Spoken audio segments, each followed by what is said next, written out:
So kailangan pa po itong i-full charge bago magamit ko. Ayan po mga ka-DIY. So sa susunod na upload na video mga ka-DIY ay gagawa naman natin to ng pinaka box para gawin nating power bank. Siyempre may mga ibang mga yung mga accessories na ilalagay dito. Katulad ng USB charger, ayan, ganito yung USB car charger, ayan. Tapos yung ating siyempre voltmeter mga ka-DIY, ayan. Yung ating battery capacity voltage. So sa susunod na video po yun mga ka-DIY, ilalagay natin.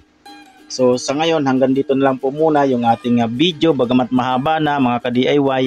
So abangan nyo po sa susunod na upload ng video kung paano naman gawin ito para maging power bank. So lalagyan natin ng ibang mga accessories tulad nito at saka yung kaninang pinakita ko na USB car charger, yan po. Siyempre lalagyan din natin ng mga iba't ibang output para sa ilaw. Ayan. Ito.